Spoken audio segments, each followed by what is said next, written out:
Order, order. We now come to a debate entitled This House considers a petition relating to Nigeria and the sanctions regime. I call Theresa Villiers to move it. Thank you, Mr Gray. It's a pleasure to serve under your chairmanship. I beg to move that this House has considered e-petition 554140 relating to Nigeria and the sanctions regime. I'd like to thank the 220,330 people who have signed this petition, or at least had done when I last checked it this morning, especially the 853 of them who are my constituents in Chipping Barnet. This petition has been prompted by the disturbing events in Nigeria over recent weeks. There have been widespread protests regarding the activities of the Special Anti-Robbery Squad of the Nigerian police, known as SARS. This unit has a deeply controversial reputation, and the hashtag #EndSARS started to appear prominently on social media back in 2017. Reports of violence and human rights abuses by SARS date back several years, but these latest protests followed circulation of a video in early October, shockingly, which many believe shows a man being killed by SARS officers. On the 11th of October, President Buhari announced plans to disband the unit. However, such promises have been made in the past, and yet SARS seemingly has continued to operate. This would in fact be the fourth time it was abolished. Many protesters therefore felt that disbanding SARS, even assuming it happens, would not be sufficient to tackle long-standing problems with police brutality, particularly if SARS officers are simply assigned to different parts of the police service. Activists are now calling for a complete overhaul of policing in Nigeria. They also want police officers responsible for beatings, killings, extortion, unlawful detention and other crimes to be held to account. So the protests continued, and thousands of Nigerians, most of them under 30, took part in events such as peaceful marches, candlelit vigils, multi-faith prayer sessions. People came together across divides, having different social, cultural and tribal backgrounds. Supportive comments flowed in from the Nigerian diaspora around the world, from celebrities, and the End SARS movement quickly widened beyond the concerns expressed initially about policing and started to capture some of the general frustrations of a young population demanding an end to poor governance and corruption. But I'm afraid the situation became far more grave on 20th October, when the Nigerian army and police opened fire on a peaceful demonstration at the Lekki toll gate in suburban Lagos. What happened is disputed, but Amnesty International have tracked events through photos and video footage posted by protesters. They show army trucks approaching the protesters from both sides of the toll gate, blocking them in. Shooting with live rounds started almost immediately with no warning given. A local musician, Obianuju Catherine Ude, was streaming the events live on Instagram as it happened, and later she said, there was a guy that was running and he fell and we looked at him. He was shot in the back. Several people are now looking for missing loved ones, including Elisha Sunday Ibanga. An eyewitness told CNN that Elisha's brother Victor was shot in the head during the protest and his body was taken away. The US broadcaster report that they have seen a geolocated photo of Victor Ibanga lying in a pool of blood and wrapped in the white and green Nigerian flag, one of the same flags held by protesters earlier in the evening as they sang their national anthem. Similarly and equally tragically, Peace Okon is someone who hasn't seen her younger brother Wisdom since he went to the demonstration on the night of the shootings.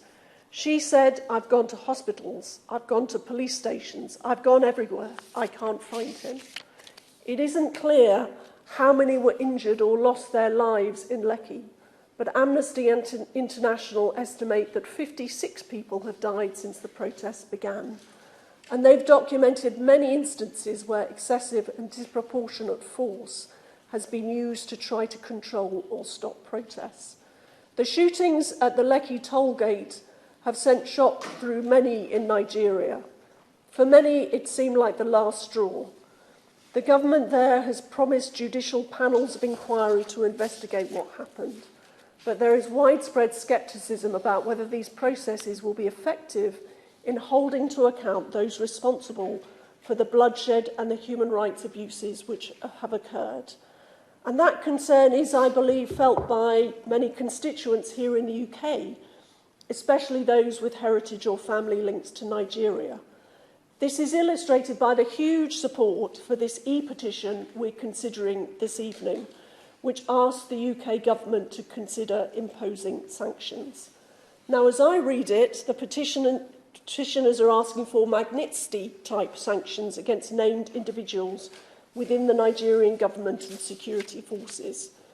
There's a recognition that generalised old-style sanctions applied to the country as a whole might cause hardship to ordinary people not in any way responsible for the problems highlighted by the petition. So this debate is a vital opportunity to hear from the Minister and to have her respond to this urgent appeal from the e-petitioners.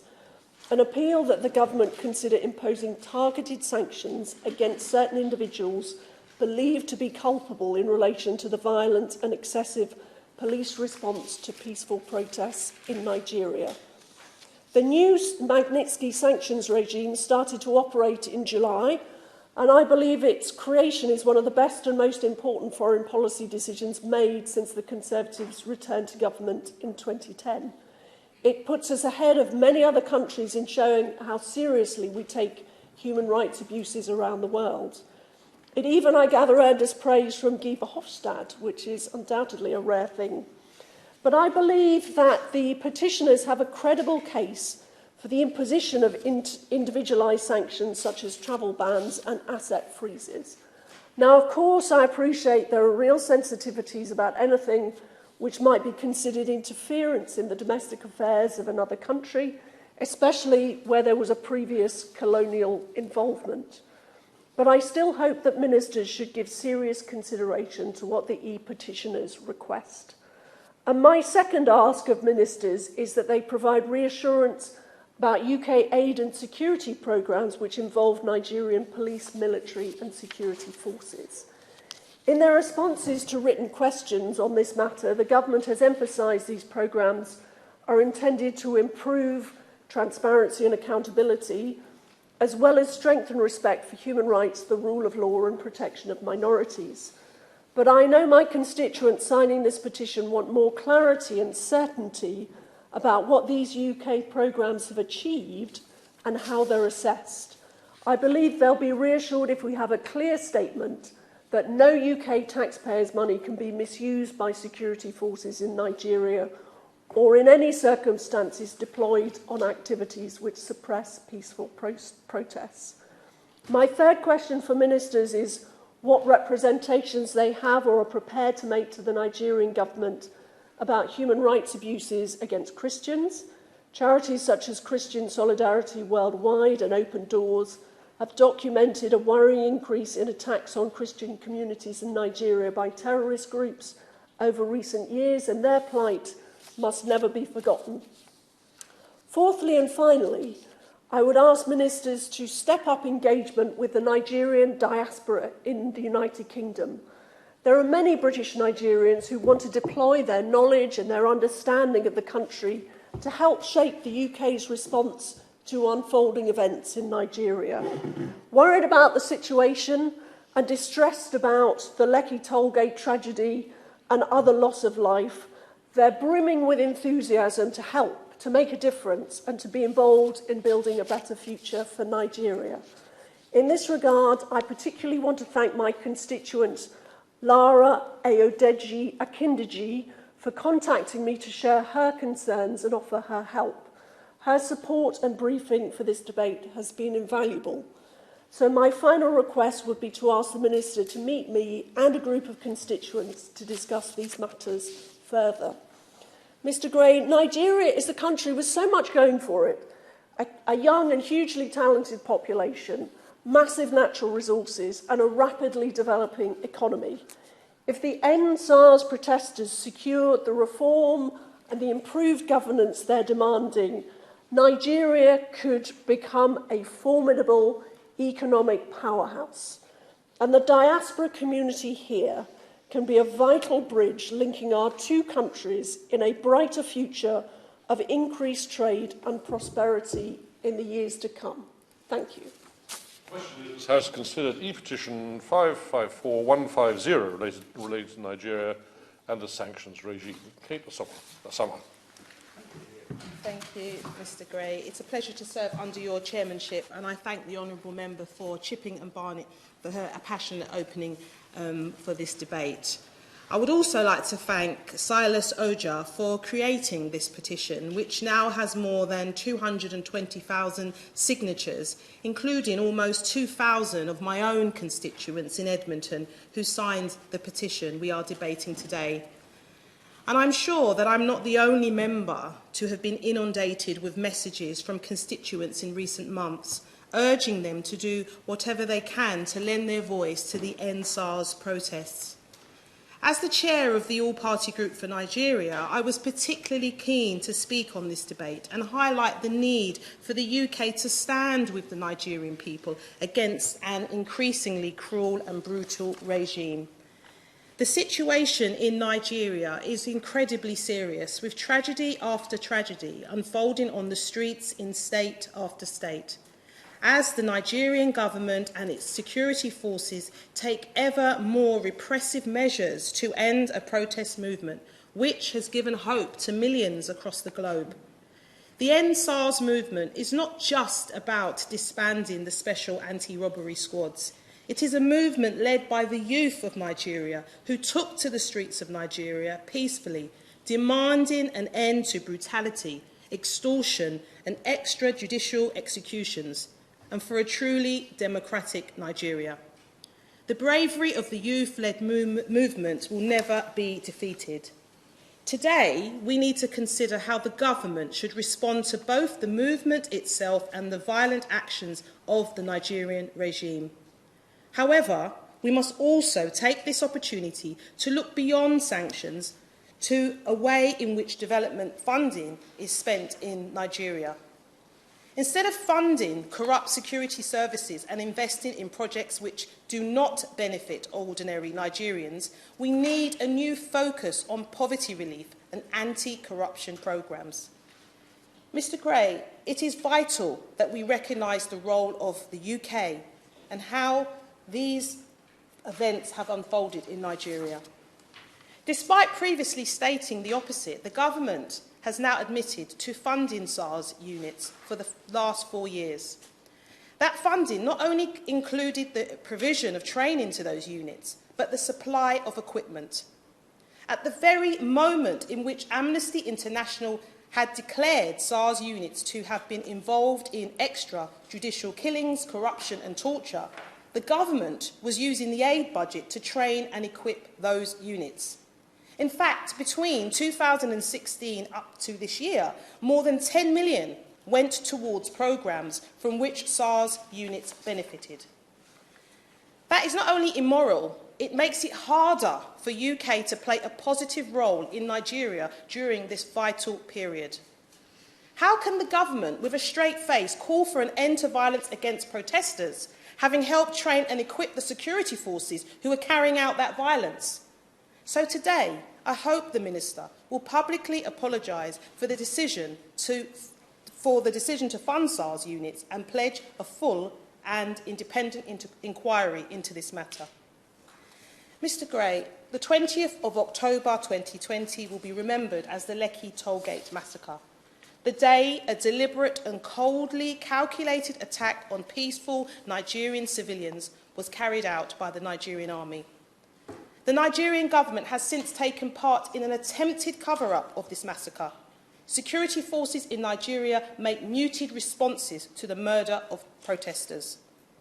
While governments across the world have called on the Nigerian government and the security forces to stop killing protesters, the UK government has hedged its bets, issuing only weak and timid statements. It is therefore a gift to the Nigerian government when our government fails to explicitly condemn the Nigerian regime for killing its own citizens. So will the Minister today finally condemn the Nigerian regime for its part in the Tollgate massacre and the continued killing of peaceful protesters in Nigeria? Mr. Gray, the Nigerian government says that it has disbanded SARS, but the corruption and brutality of the security forces continues. The Nigerian government's violence against its own citizens appears only to be intensifying. The Nigerian government needs to stop freezing bank accounts of key protesters. It needs to stop illegal detentions of key protesters. The Minister of Information for the federal government went on record to state the CNN reporting of the massacre is, and I quote, fake news. This is undemocratic conduct, and it really needs to be called out. So I ask that the Minister uses this opportunity to end the UK government's neutrality on this issue. The UK must never be neutral when it comes to human rights abuses. Are the rights and needs and dreams of young Nigerian people not the same as those that are here in the UK? The UK should not be a safe haven for anyone who denies their own citizens the same freedoms they come to enjoy in the UK. Mr. Gray, all too often, when a repressive regime is targeted with economic sanctions, it is the civilians who pay the price, while the regime itself becomes more entrenched and less open to change. But the UK government can use the sanctions under the global human rights regime, which targets individuals involved in human rights violations and abuses. So, if the UK's position is a global force of good, then I ask the UK government to add the names of the Nigerian government and the security services to the designated list of those responsible for the worst human rights abuses. As I come to a close, it is time for the UK to change course and stand in solidarity with those fighting for a new Nigeria. Let's stand together. Let's get rid of corruption, extortion, extrajudicial murders and massacres, because it's time for a new Nigeria. And I thank you. Don't do that.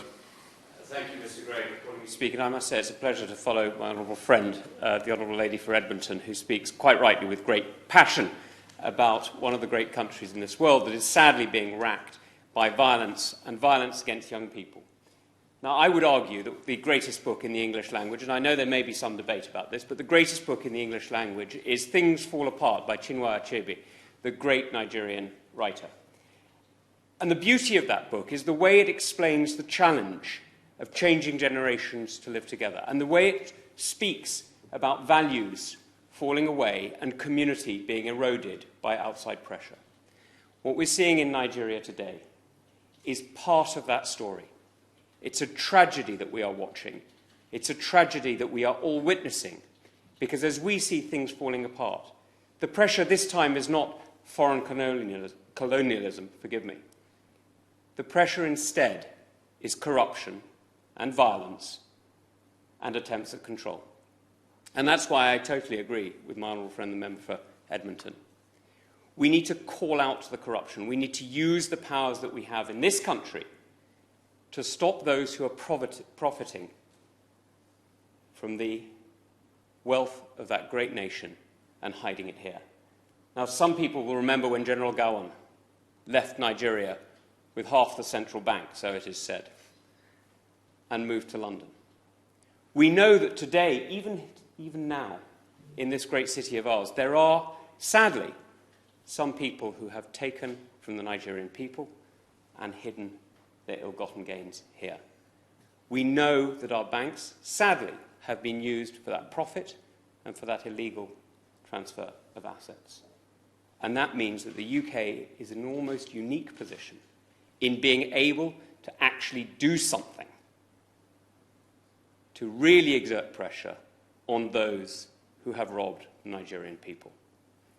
Now, this puts a particular onus on the Minister, and I know my right honourable friend knows it, that using Magnitsky sanctions today isn't just about protecting Nigeria, although it is. It's not just about respecting Nigerian young people who have been robbed and murdered by these SARS units. It's actually about protecting the United Kingdom. Because what happens in Nigeria matters fundamentally to us here. This is the third country of the Commonwealth. This is a country of 200 million people. It is going to be the great economic powerhouse of Africa and one of the great economic powerhouses of the world. This is a country whose wealth, not just in the oil off the river state, but in the imagination and creativity of its people, is witnessed every day in Nollywood, and perhaps more my style, at the great University of Jos. This is a country that gives so much to the world already, despite the fact that it is ill-governed, brutalised and robbed. Just imagine what it could give if the Plateau State wasn't a scene of conflict and anti-SARS movements, but instead was the global centre of learning that it really, truly could be, and indeed was up until the 1960s. So look, this is an opportunity for the UK to do something real, not just in the interest of Nigerians, though it would be, not just in the interest of Africans, though it would be that too, but fundamentally in the interests of the British people. This is a moment when these petitioners have got it absolutely right. They are not just arguing for the rights of young Nigerians who are claiming their own rights. They are arguing for the rights of Democrats, of free people, and of honourable people everywhere. And I hope that my right honourable friend and her colleague, the Secretary of State, will listen, will look at the sanctions regime and choose very carefully where they apply. Thank you, Mr Gray. It's a pleasure to speak in this meaningful debate and to follow the honourable member for Tunbridge and Morling. The events surrounding the NSAS protest in Nigeria has caused global concern and outcry. Last month, mainly young Nigerian people took to the streets in a peaceful protest against police brutality.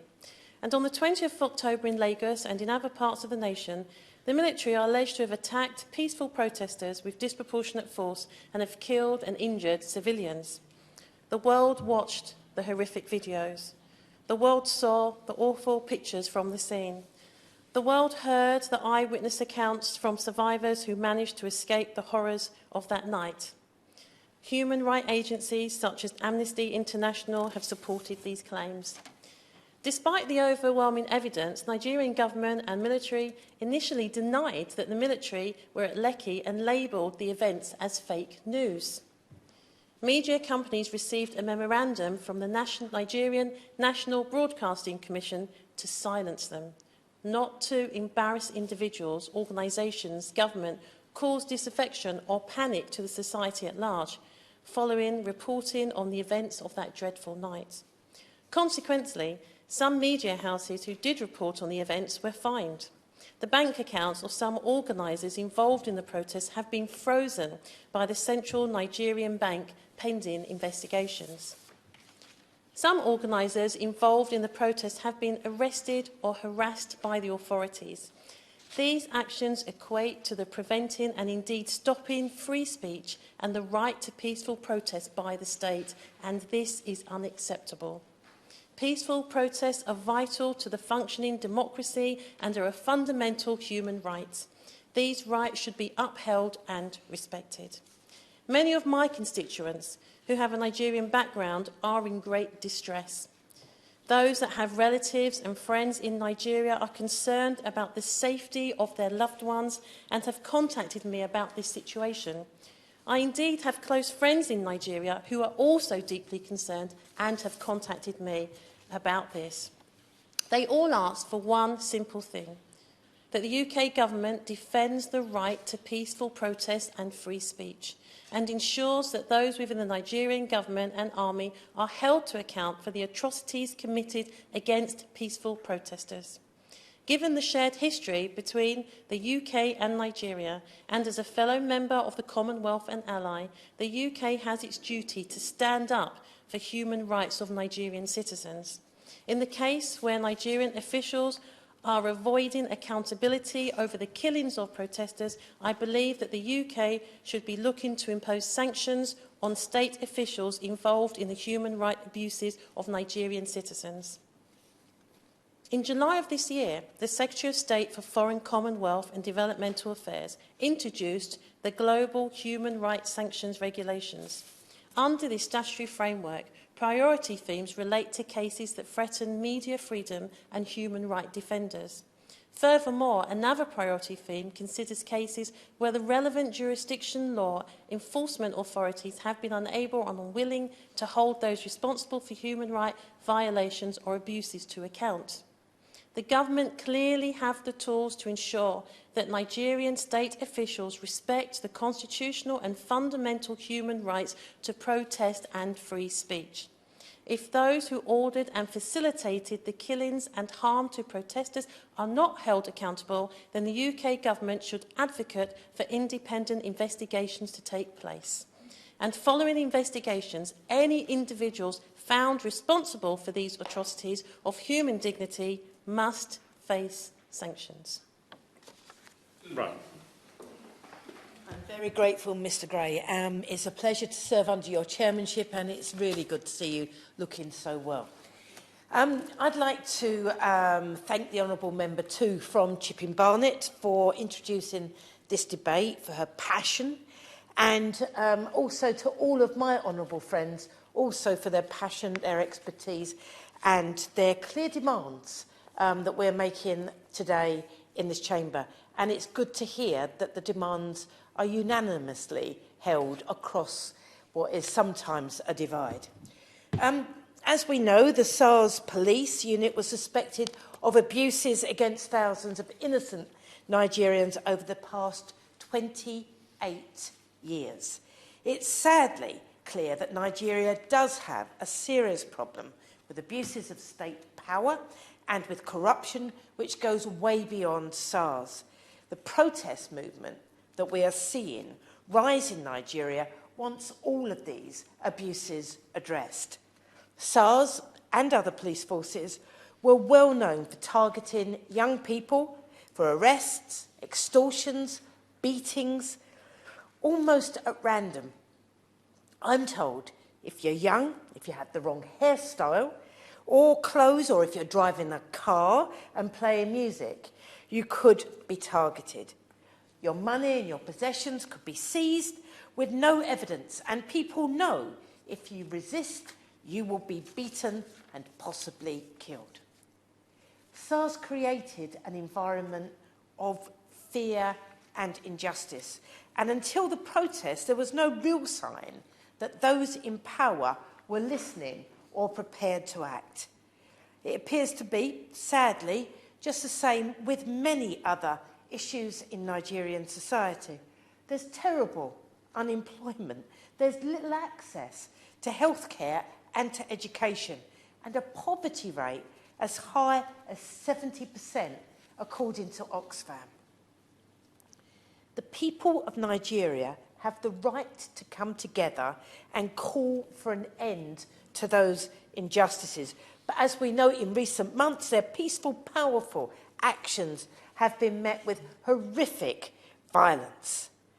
Amnesty says that at least 56 people were killed during the recent protests, including at least 10 in Lekki. I've been fortunate enough to hear from a young journalist with direct knowledge of what happened at the Lekki toll gate.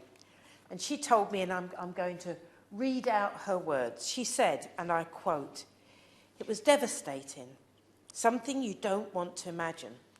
The protesters did not know that the cameras and the lights were going to be removed. There were no cameras to witness anything." And then, as we've heard today, the soldiers opened fire on the crowd of protesters, and my contact said one of the survivors jumped in the water, but the soldiers kept on shooting. For days after, a friend of mine didn't come online because of the shock and the fear, and it took him a long time to come to Facebook and to say, "Thank God I survived. I did not think I was going to.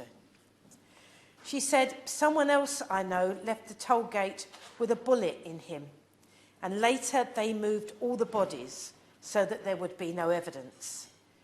For them to close their hearts and kill protesters like that is simply unforgivable.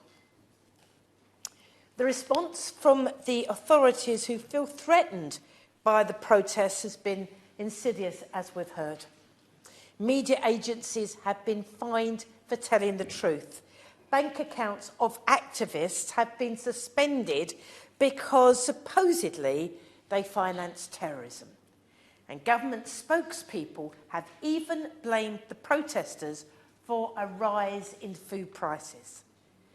Those in power will clearly do anything at all to ensure that the movement ends now and that SARS is technically disbanded. Those in power are terrified that the calls for action on corruption and police brutality will go on and on. My plea to the Minister today is that we stand with the young people of Nigeria who are demanding change far beyond the closure of SARS. What they are demanding is a future worthy of their courage and their leadership. And here in the UK, we need that too, because Nigeria is a massive, fast-growing, youthful country. It has massive potential. It's a country that will have a leading role in decades to come, not just within Africa, but in our world. And for that positive leadership to happen, that sense of justice that motivates the End SARS protest must prevail to shape Nigeria's future and our future too.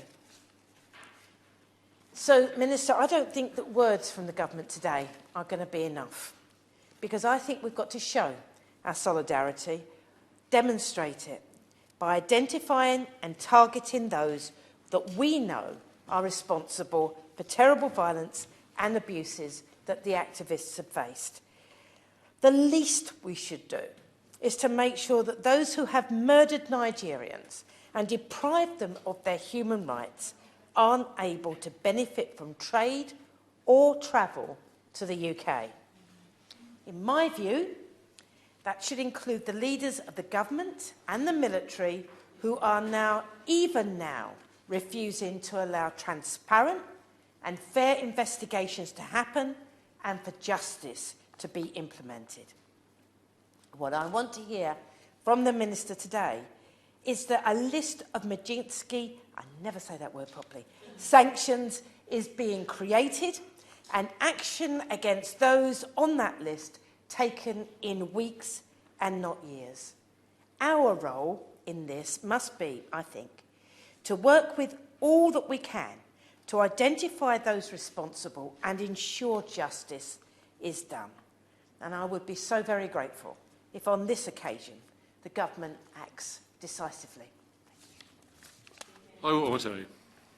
Thank you, Mr Gray, and it's a pleasure to serve under your chairmanship and to follow the honourable member for West Ham who spoke so passionately for justice for Nigerians. I would also like to thank the member for Chipping Barnett for securing this very important debate.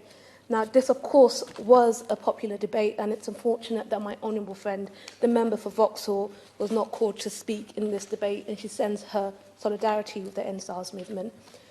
Now, I must begin by addressing the horrific violence we've seen inflicted upon young Nigerian civilians who were peacefully expressing their fundamental human rights against police brutality. As seen on media platforms, armed military officers discharge live ammunition at these peaceful protesters, injuring and killing them. It is, however, unfortunate that as of today, both federal and state government in Nigeria have issued conflicting statements on the event that occurred at the Lekki tollgate. This has left us with a series of yet still unanswered questions. Who exactly ordered the military to shoot live ammunition in a civilian territory? Why were bank accounts of some individuals who partook in the protest frozen? Mr Chairman, if a democratic country deprives its people of their aspiration, livelihoods and voices, strips its people from their loved ones, forces them into hiding and instills fear of retribution through violent attack on free speech, then that country can only be a dictatorship disguised as a democracy. Is Nigeria a dictatorship? Now, having now asked this question, I leave the Nigerian public to decide that for themselves. I must now address the question of sanctions, which is what we are here to discuss. If we can ensure that these sanctions will not negatively impact civilians, whether directly or indirectly, then I do support a travel ban and asset seizure sanctions on individual officials found responsible. Now, while discussing sanctions is crucial to determining how we as a nation will respond to the violence recently accumulating in the NSARS movement, it can only be the tip of the iceberg. And we must use our platforms to hold the Nigerian government accountable through more than just sanctions. We must do the right thing by the people in Nigeria protesting for their own human rights and ask the questions they've given us the platform to ask, which is, what role did the Nigerian government as a whole play in these attacks? Will there be an independent investigation into the over 100 cases of torture, rape, extrajudicial execution throughout the NSARS protests? The reason the world knows about the violent attacks on Nigerian protesters is because civilians on the Lekki Tollgate massacre bravely risked their own lives to post these videos on social media. Only a few Nigerian news outlets even reported these stories, and they were all subsequently fined before the Nigerian government denied the attack's existence and began silencing reporters.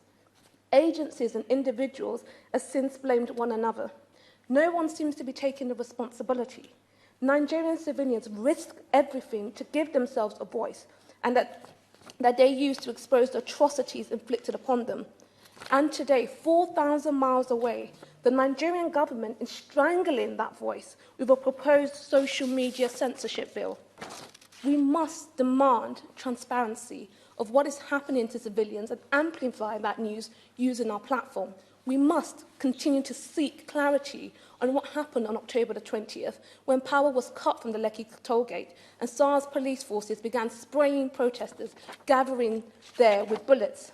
Now, I'm sure that many of us have seen the footage of peaceful protesters linked armed in arms, singing the Nigerian anthem as they were indiscriminately gunned down. Now is the time to hold officials to account for their crimes against humanity that they have embarked on. So I call for an impartial human investigation into these human rights violence and to begin a process to secure justice for victims and their family. As we try to make sense of the incidents, we must ask uncomfortable questions of ourselves. I'm referring to the fact that British officials trained SARS police squad from 2016 up until this year, 2020, and they also trained the Nigerian army. Now, I have to ask, what did this training actually entail? Could it have prevented escalation of this kind? Now, standing here as a proud British Nigerian, I implore the Minister and colleagues across the House to pursue answers to these questions and do what it can to facilitate Nigerians' fight for freedom. Thank you.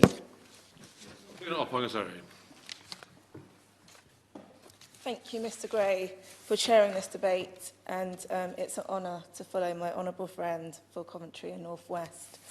I also like to thank the honourable member for Chipping Barnett for putting forward this debate in response to the petition which calls for sanctions against the Nigerian government and officials. It's a very timely debate that needs to be had. The atrocities that we have seen in Nigeria in recent months are understandably very concerning for my constituents. I know many of my constituents who have friends and relatives in Nigeria and want to see our government help ensure their safety. I firmly believe that we have an obligation to condemn violence and human rights abuses where we see them, which is why I have publicly condemned the violence that took place on the 20th of October when young people's rights to protest were tragically suppressed. In Erith and Thamesmead, 4,469 people have signed this petition that we are here to debate today. This is the highest amount of petitioners across the constituency seats. I have been contacted individually by dozens of people who want to see action to ensure that human rights are upheld in Nigeria. One constituent wrote to me to say recently that she watched a documentary on how Nigerian military opened fire on unharmed children who were happily and peacefully demonstrating and carrying Nigerian flags. Many were killed mercilessly. She said she cried and said to me, "This could have been anyone." My constituents are right in demanding we see long-term action. A statement of condemnation, like my colleagues have mentioned just now, is not enough. As a country which subscribes to international human rights law, we must be quicker to act to support those who are having their rights infringed upon them around the world. Accountability is the cornerstone of democracy, and I was pleased to see the Minister of Africa write to me to confirm that the UK government will continue to work with the Nigerian government and international and civil society partners in support of police reform. However, it is clear that suitable methods of accountability have not been implemented. It was just yesterday that the Nigerian military admitted that soldiers fired live bullets at anti-SARS protesters on October the 20th. However, there is still no confirmation about the number of young protesters who have tragically lost their lives. According to Nigerian officials, 2 young people were killed in the shooting, but reports by Amnesty claim there are 10 lives that were lost. How can this be considered appropriate accountability if we cannot even reach a consensus on the amount of lives taken at Lekki Toll Plaza in Lagos in October? I do not believe placing economic countrywide sanctions in Nigeria will help address these ongoing issues of police and military violence. In the first instance, the UK government should be calling for an independent investigation into the allegations of misconduct by the Special Anti-Robbery Squad. Organisations like Amnesty International and Human Rights Watch, who have been following the abuses that have taken place in Nigeria for years, should be consulted in their evidence and collated alongside an independent investigation to form a judicial review. Furthermore, the investigation should look at wider issues of violence and human rights abuses by military and police across Nigeria. Mr. Gray, the UK government should regard the findings of an independent investigation with the utmost seriousness and take action to implement sanctions across individuals identified as being responsible to the atrocities that have taken place. They should also make appropriate adjustments to the overseas military security and justice assistance funding and training of any Nigerian military, security and policing organisations which may have committed violations in line with the government's own guidance to ensure OSJA funding meets our human rights obligations and our values. Mr. Gray, this issue does not begin and end at Lekki Toll Plaza on October the 20th. There have been reports of violence by Special Anti-Robbery Squad since 2017, and there continue to be serious consequences as a result of protests which took place earlier this year. Young people have reported intimidation by the Nigerian government following protests, and as mentioned by a number of my colleagues, there have been reports of bank accounts frozen, social media banned, and people being detained in prison for their involvement in speaking out against police violence. These actions are unacceptable in democracy and claims of accountability for its wrongdoings. No action can replace the lives that have already been lost, but that does not mean that we cannot take action. I hope at the end of this debate we will get a commitment from the Minister that the UK will follow up their actions to hold officials in Nigeria responsible. Mr. Gray, I finally want to take this opportunity to raise the case of Nigerian DJ and songwriter DJ Switch, who has had her life threatened for her role in speaking out against military and police violence. The prominence of young Nigerian females at the forefront of End SARS protests has highlighted the need for more action taken to end violence against women and girls in Nigeria.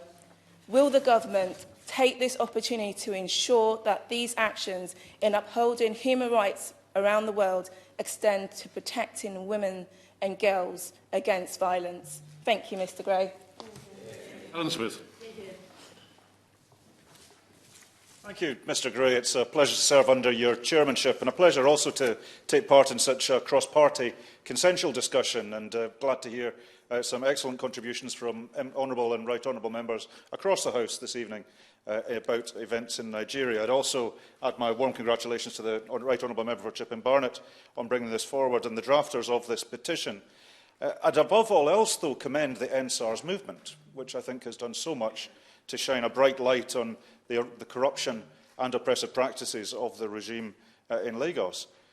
And I've read the government's response to the petition carefully, and I have some concerns. Nigeria is not a far-off place of which we know nothing. The UK has clear links to this issue and clear links to Nigeria, both historically and going forward. We have influence, and we could use a lot more of it. Now, we do know that the UK did fund, did supply equipment, did train police and paramilitary forces, which we now know have been involved in abuses. At the very least, surely, we need an urgent review of the UK's involvement in those programmes, and I'd be glad of an undertaking from the Minister this evening that such a review is underway. On the Magnitsky sanctions which have been called for, I quote directly from the government's response to the petition: "This sanctions regime will give the UK a powerful new tool to hold to account those involved in serious human rights violations or abuses." I've yet to hear any member of this House speak against the Magnitsky regime. We all support it. But it's only a tool if it's used. Now, I appreciate that speculation is unhelpful, but we do need some announcements, surely. I'm glad that the Minister for Africa, in his discussion with the Governor of Lagos on the 11th of November, called for an investigation into the specific instances we've heard of. Could we have an update on how that investigation is going, and an undertaking that there will be consequences to the findings of that investigation, and if it's been insufficient, that there should be an independent review? More generally, we need to look more in the round at whether the UK's actions help or hinder the aims of the NSARS protests. Between 2015 and 2020, the UK licensed arms exports and riot control equipment to the tune of £43 million. So, at the very least, we should, pending a review of our actions and effect of the UK's foreign policy and trade policy within Nigeria, surely suspend arms exports to the country. Mr Gray, the NSARS regime, the NSARS movement, could be a new Arab Spring for Nigeria. Given all the demographic, economic forces in play, all that enthusiasm is there. We must learn from history and not let the NSARS movement down the way we did the Arab Spring. For that would be a tragedy, and that would bring culpability upon us even more than we have. It's not just enough to express solidarity while aiding and abetting and arming and funding the oppressors. And the UK has a case to answer here. We need to look back into the consequences of our action and make sure that we do all we can to ensure accountability on the ground. I do look forward to the Minister's comments this evening. Stephen Doughty. Well, thank you, Mr Gray. It's a pleasure to serve as your chairmanship as always, and I wanted to thank the right honourable member for Chipping Barnett for introducing the petition today, and to all the members who've taken part for incredibly powerful and passionate contributions on such a crucial issue. Also thank the comments from the Chair of the Foreign Affairs Committee, but in particular my friend, the Chair of the Nigeria APPG, who has done so much work to speak out on these atrocities, not just when they happen, but long before that, in terms of the wider SARS movement and the brutality that they have been exposing. And we've heard incredibly powerful speeches today from the members from Lewisham East, West Ham, Coventry North West, Erith and Thamesmead, and indeed the SNP spokesperson. And I know there are other colleagues, as was pointed out, who would have been here, Mr Gray, but have equally been speaking out very powerfully on these issues. And I too want to thank the over 200,000 individuals who have signed this petition and its creators, and that, of course, includes many significant signatures from the Nigerian diaspora here in the UK, but also all the others who share deep concerns about what is happening in Nigeria and when it comes to wider human rights abuses around this world. This is not a country, Mr Gray, that will turn a blind eye when such atrocities are happening. And the scenes we have witnessed and the reports that have come out of Nigeria of the response by the police and the army against protesters involved in the NSAS movement have shocked us all. And of course, we've heard from many of the contributions today of the events of the 20th of October, when a group of NSAS protesters were fired upon, it appears, by members of the Nigerian army at the Lekki Tollgate Plaza, after the CCTV was taken off and after the lights were turned off. And of course, the tragic deaths and injuries that resulted as a result of that action. And I spoke, Mr Gray, to those who had been around in the vicinity of these incidents, who have seen and witnessed firsthand the brutality meted out by SARS and by those attempting to defend them. And I can tell you they were shocking testimonies, Mr Gray, and I know that many of us have witnessed the video footage and pictures of the events, absolutely horrific. Now, despite the Nigerian army having denied it for over a month, it has been finally forced to admit at the judicial panel inquiry that soldiers were deployed to the Tollgate protest with both blank and live ammunition. And as many honourable members have pointed out, we still see some of those protesters still in detention today, and many others having financial restrictions and other actions taken against them. And I would be interested to know what assessment the Minister has made of the situation today with those who were involved in those protests. But of course, as many have explained today, this massacre and the other atrocities that we've seen are only part of the picture. They are part of a picture of brutality over a number of years, extraordinary brutality and violations by the Special Anti-Robbery Squad, otherwise known as SARS. And the report from Amnesty International documented 82 cases of human rights violations between January 2017 and May 2020, including various methods of torture against detainees, such as hanging, mock execution, beating, punching and kicking, burning with cigarettes, waterboarding, near asphyxiation with plastic bags, forcing victims into stressful bodily positions, and sexual violence and rape. It is a shocking record of behaviour. And yet few of these cases have been investigated, and hardly any officers have been brought to justice on credible accounts of torture and other ill treatment. The authorities have promised investigations, but they often have simply not occurred. And the federal government of Nigeria has repeatedly promised to reform SARS, but has failed to do so. And of course, the protests we've seen recently originate not only in that record of brutality, but in other documented incidents across the country, in Delta State, in Oyo State, and in recent days I've received reports of extrajudicial killings by, allegedly, the Nigerian army in Oyigbo, Twin Rivers. What assessment has the Minister made of those most recent reports? This is still carrying on after those shocking events that we have seen just a few weeks ago. Mr Chair, the violent repression of protesters in Nigeria is unacceptable and has garnered, rightly, international condemnation. President-elect Biden has called on the Nigerian government to end the violent crackdown. The UN Secretary-General has said that Nigerians' right to protest peacefully needs to be guaranteed and that police brutality needs to stop. And we in the official opposition absolutely agree with those sentiments. The violent crackdown on these protests must end, and there must be accountability for those responsible for such brutality and loss of life. The Leader of the Opposition, my honourable friend, the Shadow Foreign Secretary, have made it clear that the UK must act as a force for good in the world, and we must act in line with our international partners and multinational organisations, whether that's the UN, AU, the UN Human Rights Council and others, to encourage and strongly advocate for the end of this violence in Nigeria, to end police brutality in Nigeria, and crucially to call for independent investigations into these violations by Nigerian policing, security and military forces. Obviously, it would always be better if we had confidence in the systems of investigation within a country, within Nigeria, but the ongoing failures and the ongoing record of the government in dealing with SARS, I think, underpins why so many do not have faith in that process, and that is why independent investigations will be so crucial. Now, this petition specifically refers to sanctions, and Mr Gray, we in the official opposition welcomed the Foreign Secretary's establishment of a Magnitsky-style sanctions regime, which we had been calling for since 2018, to allow for targeted sanctions based on attacks on human rights and to enable us to target the wider network of perpetrators, including all of those who facilitate, incite, promote or support such crimes. And that, of course, extends beyond state officials to non-state actors as well. And the Foreign Secretary told us at the time in the House that these would be used to target, and I quote, those with blood on their hands. Well, it's clear, Mr Gray, that individuals do have blood on their hands in relation to the activities of SARS and these atrocities over the last few months. And given the allegations against members of SARS and the growing evidence of the atrocities that were committed, we would urge the UK government to use its full investigative capacity, including drawing on the evidence provided by independent human rights organisations in Nigeria and elsewhere, to identify individuals responsible for these atrocities and, if appropriate, designate them for sanctions under our Magnitsky regime. We cannot stand by in the face of such willful perpetration of human rights violations and killings, not least given our close political, economic and security relationship with Nigeria. We cannot be a disinterested or unconnected party.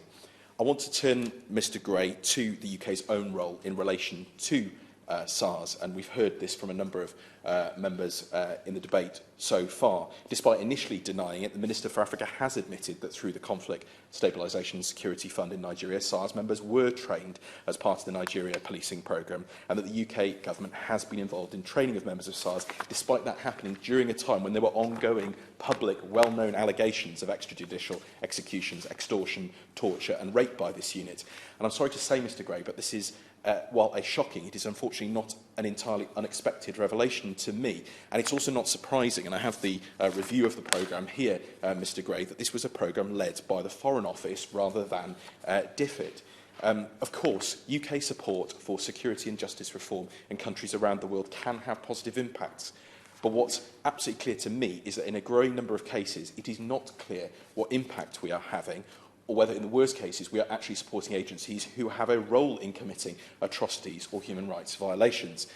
This is just one example, whether it's this example or the ongoing supplying of arms to the Saudi Arabian government for use in the Yemen crisis, or the training of the Special Investigations Unit in Bahrain, which has also been complicit in the torture of prisoners, and of course they use the death penalty. The government is having to repeatedly have to come and justify its involvement with organisations and institutions that appear to breach our very own standards, let alone international law and human rights. So can the Minister tell me whether she has considered suspending support and training for such programmes for Nigerian security, military and justice institutions until she is absolutely satisfied that they are not supporting individuals and organisations who have been implicated in these atrocities?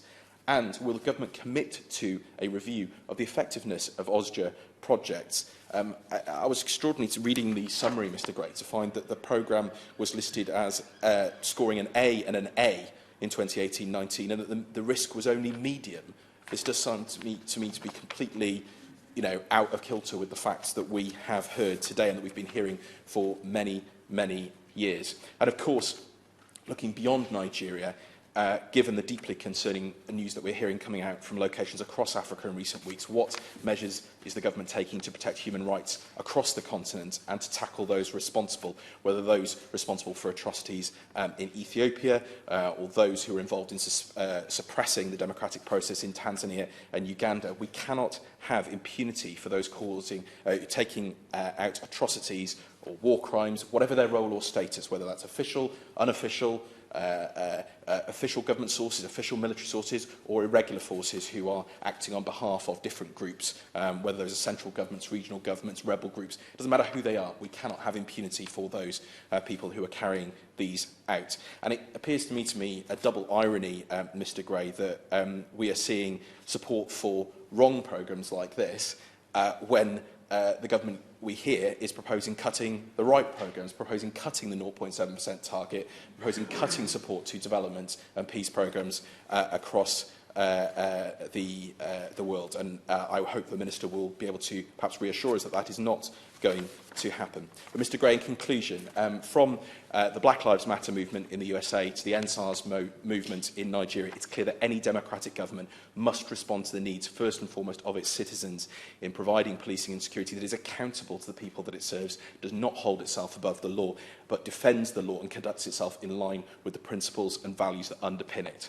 We stand on the side of all of those in Nigeria who are calling for peace, for democracy and for the rule of law to be upheld. Killings must end, democracy and the rule of law must prevail, and the UK should be a partner to all Nigerians seeking peace, justice and development. Wendy Morton. Thank Thank you, Mr Gray, and it's a pleasure to take part in this debate this afternoon under your excellent guidance and chairmanship, so thank you. Let me start by saying that I'm very grateful to my honourable friend, the member for Chipping Barnet, for securing this debate, and actually to all the members who have contributed today. We've heard from the member for Tonbridge and Marling, from Edmonton, Lewisham East, West Ham and others, and for all the contributions that you have made. I will endeavour to answer as many of your questions as I possibly can. I can't say within the time allowed because we're doing quite well on the time at the moment, I think, Mr Gray, but I know you will keep me in good order and not let me get carried away here. But this is an important debate, and the Minister for Africa has asked me to offer his apologies to those of you here in the House, and as he is away on ministerial business and he's therefore not able to attend. But I do know he has a very close interest in this topic, and I feel sure that he will be following this debate with great attention, as we would expect of the Minister for Africa. So I will therefore respond on behalf of the government in his place. We are grateful to the nearly 220,000 members of the public who signed the petition and enabled this debate to take place. There is, quite rightly, significant public concern about the recent protests in Nigeria, especially the issue of police brutality. I also acknowledge the strong feeling about this issue in this place, and I am thankful for the contributions from all colleagues today. And as I said, I will try to respond to all of the points raised. But first, let me set out the government's position on the protests and on police reform, and then I will address the topic of sanctions. I would like to assure the House that the government is following developments in Nigeria since the protests very closely. We are deeply concerned by violence during the protests, which tragically claimed lives. And I'm sure honourable members here today will join me in passing on our condolences to the families of those affected. The UK supports the right to peaceful protest. We condemn violence by any party, and in doing so, make an important distinction between the rioting and looting that took place and the original peaceful protest movement. We have raised the protests and the response to them at the highest levels within the Nigerian government. The Foreign Secretary issued a statement on the 21st of October calling for an end to the violence. He called for the Nigerian government to urgently investigate reports of brutality by its security forces and to hold those responsible to account. The Minister for Africa spoke to Foreign Minister Onyema on the 23rd of October to reiterate his tweets that recognised the Nigerian people's democratic and peaceful calls for reform and encouraged the Nigerian authorities to restore peace and to address concerns over brutality towards civilians. The British High Commissioner in Abuja continues to raise the protests with senior representatives of the Nigerian government, including our concerns about intimidation of civil society groups and peaceful activists. We welcome President Buhari's decision to disband the Federal Special Anti-Robbery Squad, the police unit at the centre of recent protests. And it's important that historic reports of police brutality and violence during recent protests are investigated fully. We also welcome the emerging dialogue between state governors and young people. In a country where more than 50% of the population is under 25, this conversation is so important in understanding the concerns of the next generation. And we also welcome the President's request for his Cabinet Ministers to do the same in their home areas.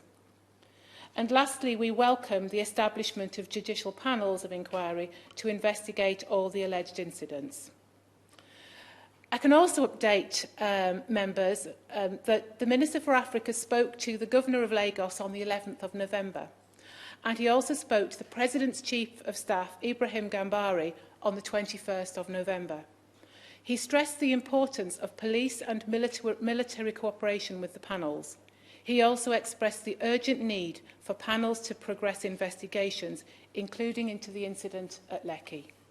As you see from the government's written response to this petition, We continue to monitor these investigations and their outcomes very closely. We also continue to monitor progress on police reform and to support Nigerian-led reform. Earlier this year, for example, we supported civil society efforts to secure the successful passage of the new Police Act. Implemented effectively, this Act will be an important step towards a more transparent and accountable police force. Turning now to sanctions, Mr Gray, I would like to set out the Government's position on sanctions. On the 6th of July, the Government established the Global Human Rights Sanctions regime, and in a statement to Parliament, my Right Honourable friend, the Foreign Secretary, set out its full scope. It gives the UK a powerful new tool to hold to account the perpetrators of serious human rights violations or abuses. It's a long-standing practice not to speculate on future sanctions designations, as to do so could reduce the impact of the designations. The sanctions regime complements our ongoing human rights activities around the world and demonstrates that this country's commitment to be a force for good. And we will continue to keep all evidence and potential listings under very close review. Before I come to my rounding off my conclusions, Mr Gray, though, I want to try and touch on a few more of the points that have been raised by honourable members today. Yes, of course. Can I say I'm very grateful to the Honourable Lady for being here this afternoon, and given that the Minister wasn't able, because of foreign travel, to be with us today. All of us have asked for sanctions. I think it would be courteous to the committee if the Minister for Africa wrote to us, outlining the government's position on this and why we are not being assured this afternoon that sanctions will be happening. No doubt the Minister will have read Hansard. It's not actually in order for this group, this debate, to call for that letter. So it's perfectly sensible thing to ask for, and no doubt it may well occur, but the Minister is not required to answer the particular point. Thank you, Mr Gray. I'm grateful to the Honourable Lady for her friend, and as I said, I'm sure the Minister for Africa will be following this debate. I have a few more comments that I will make on sanctions, but I would like to just try and answer a few more of the other questions and say a little bit more on sanctions, if you will just bear with me. So, I wanted to just reiterate the point that, on sanctions, it is a long-standing practice not to speculate on our future sanctions, as this could reduce the impact of those very sanctions. Honourable members, Mr Gray, have mentioned and raised the issue of corruption. And I agree with honourable friends that tackling corruption in Nigeria is absolutely critical to the country's prosperity and security, and to reducing poverty and inequality. And work is underway to consider how a global corruption sanction regime could be added to the government's armoury. Members also raised the issue of intimidation, and I would like to just touch on that, because I think most members here today, or several members certainly, gave examples of intimidation that had been highlighted to them. And we are aware, Mr Gray, that some protesters have reported facing intimidation. And the British High Commissioner in Abuja continues to raise our concerns about intimidation of civil society groups and peaceful protesters with the Nigerian government. This does not build an environment for groups and protesters to come forward and really help build genuine accountability. But I can assure members that we are aware of that some protesters are facing intimidation. Members also raised the matter of UK aid. I think that was my honourable friend, the member for Chipping Barnet.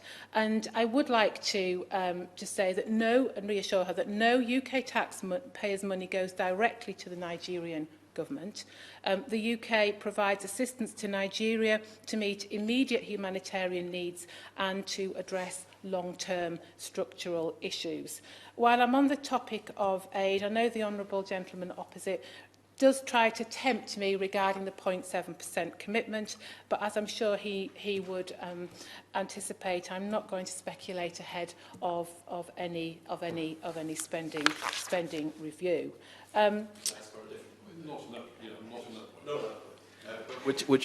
I just wanted to ask her if she could elaborate. I mean, I appreciate that she's not the Minister for Africa. She'll be less familiar with these specific programmes. But I mean, it was very clear in the Minister's letter to us that the UK government was funding training programmes that directly involved SARS, despite the allegations. Does she not believe there's a problem here with our wider security and justice assistance programmes, including across the world, because we keep getting example after example after example where they're either being questioned about their impact or, worse still, that us, we're being implicated in some way in organisations that are not upholding our standards? Thank you. The honourable gentleman must have sort of preempted some more of my notes, because I'm going to touch a little bit more on the SARS programme, and hopefully I can give him a bit more detail and as to you know, the work that we're doing and what we are supporting. Before I come to that, just a quick note, because the Honourable Lady for Chipping Barnett also raised the point of the persecution of Christians, which again I know is another important topic, and just to, you know, to reassure her that we made clear to the Nigerian authorities at the highest levels the importance of protecting civilians, including Christians, and human rights for all Nigerians. But I now come on to SARS and the Special Anti-Robbery Squad. Mr Gray, the UK supports police and justice reform in Nigeria. All assistance is compliant with our human rights obligations and our values. And through our CSSF-funded Nigeria policing programme, which ended in March 2020, Federal Special Anti-Robbery Squads, or FSARS, officers participated in training on amended Nigerian police guidance designed to improve human rights, training on public finance, and community policing workshops. The Nigeria Policing Programme was part of our Security and Justice Reform Programme, which is working to help deliver a criminal justice system that better protects the human rights of all Nigerians. As a result of the programme, Mr Gray, relationships between communities and the police improved in 4 states. Trust was built, with communities and the police working together to resolve safety and security issues. The Nigerian Police Force's recent adoption of the Community Policing Framework, developed by the Nigeria Policing Programme, is a positive outcome. Our support to civil society was instrumental in the recent passing of the Police Act by the President, and this new Act provides for greater citizen protections and improved police training, which we believe will benefit Nigerians. Through the CSSF-funded North East Public Safety and Security Programme, part of which is delivered jointly with USAID, radio equipment was issued to Borno Police Command. This was for police units working to improve local security and to counter violent extremist organisations, including Boko Haram and Islamic State West Africa. Borno Police Command distributed 3 radios to the local FSARS unit, which were returned after FSARS was disbanded. The North East Public Safety and Security Programme is part of our North East Africa Security, Conflict and Stabilisation Programme, working to help stabilise one of Nigeria's poorest and most fragile regions affected by Boko Haram and Islamic State West Africa. But to conclude, I understand and I acknowledge and understand the strength of feeling in the House and among the public.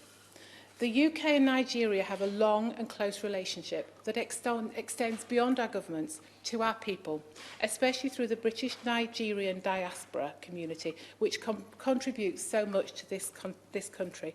And the diaspora was also raised by my right honourable friend who led this debate, the Honourable Lady for Chipping Barnett. The UK is home to over 200,000 members of the Nigerian diaspora who contribute so much to this country. And as I'm sure, Mr Gray, you will be aware, my honourable friend, the member for Saffron Walden, was the first minister for Nigeria. In terms of communications and engagement with the diaspora, on the 18th of November, the Minister for Africa led a virtual business roundtable with members of the Nigerian diaspora business community to better understand challenges to increasing trade and investment between the UK and Nigeria. And the roundtable was also joined by my honourable friend, the UK Trade Envoy to Nigeria, and the British Deputy High Commissioner in Lagos. And I know that the honourable lady raises, asks whether she could request a meeting with the Minister for Africa. It would be wrong of me perhaps to commit him to that, but I can certainly pass on her request, Mr Gray. But this government will continue to press the Nigerian government and its security services to uphold human rights and the rule of law, to investigate all incidents of brutality, illegal detentions and the use of excessive force, and to hold those responsible to account. We will closely monitor the judicial panel of inquiries and continue to advocate for investigations into police brutality. The government will consider its options as the panel's work progresses. The government would also continue to work with the Nigerian government and international and civil society partners to improve the accountability and transparency of the Nigerian police for the benefit of all Nigerians. Theresa Villiers. Thank you, Mr Gray. Well, like others, I believe this has been an excellent debate with well-informed contributions, with real insight both from backbench and front bench. And I would take this last minute or two just to really urge the Minister and the rest of the team at the Foreign Office to use all diplomatic means they have available to get the message to the authorities in Nigeria that they need to listen to what the protests are asking for, and that I do hope that whilst the Minister for all sorts of reasons has felt unable to make commitments on targeted sanctions today, I think there is a really strong case for doing this, and I hope that behind the scenes the Foreign Office will continue to pursue this, so that in the not too distant future we will see an announcement on that.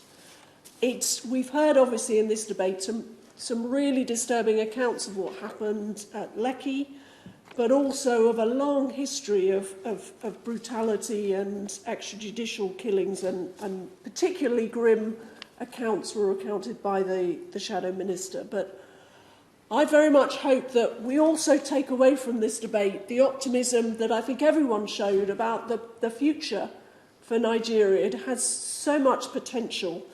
As the Honourable Member for Edmonton says, you know, there's real potential for a new Nigeria, a better future.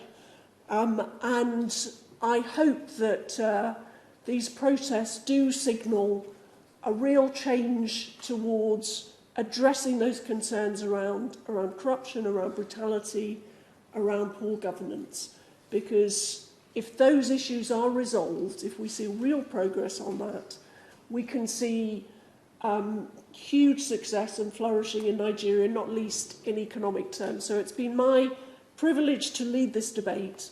I thank all the people who signed the e-petition. I think this is a great example of the e-petition process working really effectively, because nearly 250,000 people signed that petition. We here in the Mother of Parliaments get the opportunity to urge and advocate for change and reform in Nigeria, and it's been my privilege to take part in that process. The question is, this House considered e-petition 554150 relating to Nigeria and the sanction regime. Is there can say aye? Contrary, no. I think the ayes have it. The ayes have it. Order, order.